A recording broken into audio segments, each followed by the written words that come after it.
Doctor Ushma skin and hair clinic లో మీ చర్మం జుట్టు సమస్యలకు సరికొత్త పరిష్కారాలు అందిస్తున్నాం. మొటిమలు, చర్మ దురద, వయసు కారణంగా వచ్చే చర్మ సమస్యలు లేదా జుట్టు సమస్యలైనా మేము మీకు సరైన చికిత్సను అందిస్తాం. మా విజయవాడ మరియు మచిలీపట్నం బ్రాంచీల్లో మీకు సౌకర్యంగా సేవలు అందిస్తాం. అందరికీ నమస్తే అండి. ఢిల్లీ ముఖ్యమంత్రిగా అరవింద్ కేజ్రీవాల్ గారు రాజీనామా చేశారు. సో ఇప్పుడు ఆయన ప్లేస్లో అతిషి మర్లీనా సింగ్ అని ఆమెను ప్రస్తుతం ఆమె విద్యాశాఖ అండ్ ఆర్థిక శాఖతో పాటు 14 శాఖలకు మంత్రిగా ఉన్నారు. సో ఆమెను ముఖ్యమంత్రిగా ఎన్నుకున్నారు. సో ఆమె స్పెషాలిటీ ఏంటి, ఆమెకు ముఖ్యమంత్రి పీఠం దక్కడానికి గల కారణాలు ఏంటి, అసలు అరవింద్ కేజ్రీవాల్ గారి వ్యూహం ఏమిటి, హర్యానాతో పాటు ఢిల్లీలో ఎన్నికలు జరిగితే ఎలా ఫలితం ఉండబోతోంది, ఇవన్నీ కూడా ఆసక్తికరమైన అంశాలు. సో యాక్చువల్లీ ఈమె ఈ అతీషా మర్లీనా సింగ్ ఆమె చాలా షార్ప్ పొలిటీషియన్, చాలా షార్ప్ పొలిటీషియన్.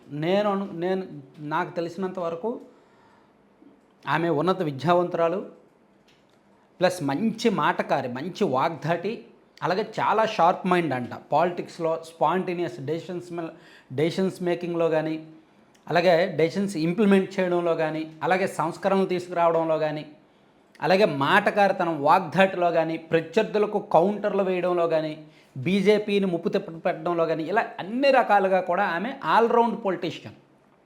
సో అందుకే ఆమెకు అరవింద్ కేజ్రీవాల్ గారు దిగిపోయిన వెంటనే ఆమెను ముఖ్యమంత్రి పీఠంపై కూర్చోబెట్టడానికి కారణం అదే.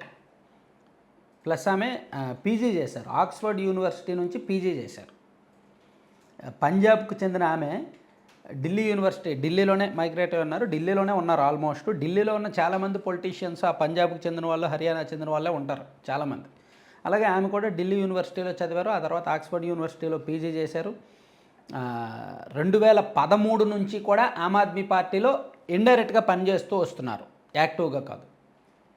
తొలిసారి ఆమె 2019 ఎన్నికల్లో ఢిల్లీ ఈస్ట్ నుంచి లోక్సభ ఎన్నికలకు పోటీ చేసి ఓడిపోయారు. గౌతమ్ గంభీర్ గెలిచాడనమాట. అప్పుడు ఆమె ఓడిపోయారు. అప్పుడు 2020లో అసెంబ్లీకి పోటీ చేశారు, అసెంబ్లీలో గెలిచారు. అసెంబ్లీ ఎన్నికల్లో గెలిచి మినిస్టర్ అయ్యారు.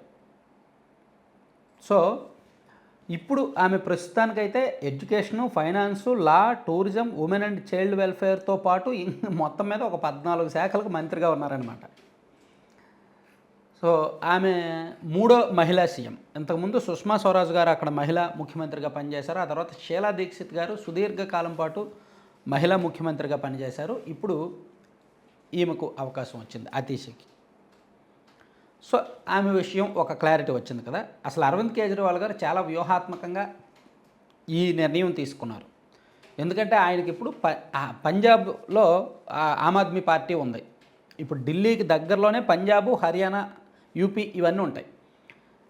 సో ఢిల్లీలో రాజకీయంగా బలం పెంచుకున్న, స్ట్రాంగ్ పొలిటికల్ నిర్మాణం చేసుకున్న ఆమ్ ఆద్మీ పార్టీ పంజాబ్కి కూడా విస్తరించి పంజాబ్లో అధికారం చేజెక్కించుకుంది.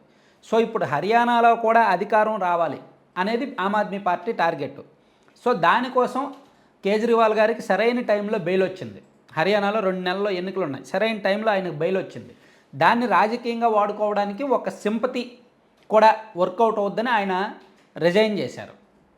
రిజైన్ చేసి, ఇదిగో నా మీద బీజేపీ ఒక అభియోగం మోపింది, సో మీరిచ్చే తీర్పును బట్టి నేను నిజంగా దోషినా నిర్దోషినా మీరే తేల్చండి అని చెప్పి ప్రజలకే ఆ బాధ్యత వదిలేశారు.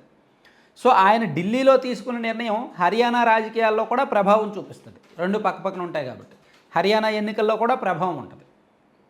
సో అది ఒక కీలకమైన నిర్ణయంగా చెప్పుకోవచ్చు. అలాగే ఢిల్లీలో కూడా నెక్స్ట్ ఇయర్ ఫిబ్రవరిలో కాదు, ఇప్పుడే నవంబర్లోనే ఎన్నికలు పెట్టండి అని ఆయన అడుగుతున్నారు.